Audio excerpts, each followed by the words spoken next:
नमस्ते छात्रों। श्री भैरवनाथ विद्या मंदिर पाबल की ओर से 9वीं तथा 10वीं कक्षा के छात्रों का स्वागत करते हुए हम व्याकरण की क्रिया की ओर जा रहे हैं। क्रिया किसे कहते हैं? क्रिया के भेद।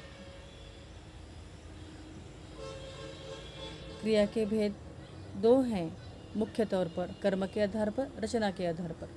कर्म के आधार पर जो है वह है एक अकर्मक क्रिया, दूसरी है सकर्मक क्रिया। रचना के आधार पर जो है वे हैं एक सामान्य क्रिया, संयुक्त क्रिया, नामधातु क्रिया, प्रेरणार्थक क्रिया और पूर्णकालिक क्रिया। दूसरे शब्दों में क्रिया का एक अर्थ कार्य करना होता है। जिन शब्दों या पदों से यह पता चले कि कोई कार्य हो रहा है या किया जा रहा है उसे क्रिया कहते हैं। क्रिया के भेद। कर्म के अनुसार या रचना की दृष्टि से क्रिया के दो भेद हैं। रचना की दृष्टि से क्रिया के भेद अकर्मक क्रिया, सकर्मक क्रिया। अन्य है द्विकर्मक क्रिया। अकर्मक क्रिया जिन क्रियाओं का असर कर्ता पर ही पड़ता है वे अकर्मक क्रिया कहलाती हैं। ऐसी अकर्मक क्रियाओं को कर्म की आवश्यकता नहीं होती।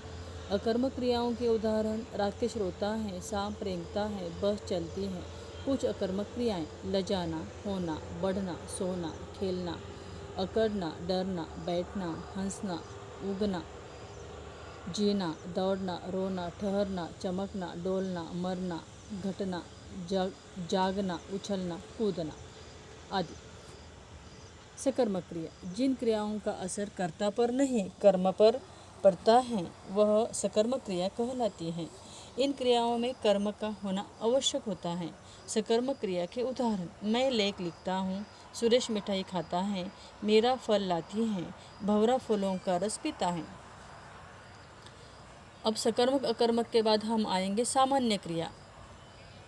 सामान्य क्रिया अगर पहचानने के लिए कहा गया तो वह कैसे पहचानोगे? जब किसी वाक्य में एक ही क्रिया का प्रयोग हो तो वह सामान्य क्रिया कहलाती है। जैसे राहुल आया, पिताजी ने पत्र लिखा। सामान्य क्रिया के साथ साथ संयुक्त क्रिया भी वाक्य के भीतर हमें दिखाई देती है। वह कैसे पहचाननी है? संयुक्त क्रिया हम किसे कहेंगे?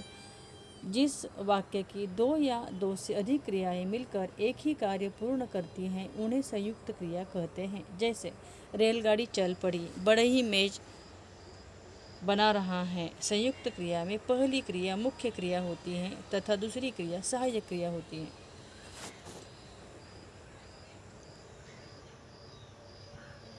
अब यहाँ पर चल मुख्य क्रिया है, बना मुख्य क्रिया है, पड़ी सहायक क्रिया है और रहा है सहायक क्रिया है। 4 है प्रेरणार्थक क्रिया। प्रथम प्रेरणार्थक और द्वितीय प्रेरणार्थक, यह इसमें मुख्य तौर पर दो भेद होते हैं। प्रथम प्रेरणार्थक यानी प्रत्यक्ष प्रेरणार्थक। माँ बच्चे को अनार खिलाती है। इस क्रिया के साथ आना प्रत्यय जोड़ दिया जाता है क्रिया के साथ। अभी क्रिया कौन सी है? खिलाना, खिलाती है खिलाना। पढ़ अधिक आना पढ़ाना, चल अधिक आना चलाना, कट अधिक आना कटाना। यानी क्रिया को आना जोड़ने से प्रथम प्रेरणार्थक क्रिया बनती है। अब द्वितीय प्रेरणार्थक क्रिया। द्वितीय प्रेरणार्थक क्रिया जैसे नौकर माली से पत्र लिखवाता है, महेश नाई से बाल कटवाता है। इसे धातु शब्द के अंत में वाना प्रत्यय लगाकर द्वितीय प्रेरणार्थक क्रिया के शब्द का निर्माण किया जाता है। जैसे चल को वाना लगाने से चल अधिक वाना चलवाना, कट अधिक वाना कटवाना, लिख अधिक वाना लिखवाना। सभी प्रेरणार्थक क्रियाएं सकर्मक होती हैं। सहायक क्रिया और प्रेरणार्थक क्रिया, इन दोनों में अंतर। बच्चा दूध पीता है, साधारण क्रिया। माँ बच्चे को दूध पिलाती है, प्रेरणार्थक क्रिया। माँ नीतू से बच्चे को दूध पिलवाती है, द्वितीय प्रेरणार्थक क्रिया। जैसे कि यहाँ पर देखिए साधारण क्रिया में क्या है? जो क्रिया करता है वह स्वयं करता है। प्रेरणार्थक क्रिया में क्या है, एक व्यक्ति दूसरे से क्रिया कराता है और तीसरे में एक व्यक्ति दूसरे का कार्य तीसरे से करवाता है। जैसे कि माँ नीतू के द्वारा बच्चे को दूध पिलाती है। अब अन्य उदाहरण में क्या है, सामान्य, प्रथम और द्वितीय प्रेरणार्थक क्रियाओं में दौड़ना, दौड़ाना, दौड़वाना, देखना, देखाना, देखवाना, करना, कराना, करवाना। ठीक है।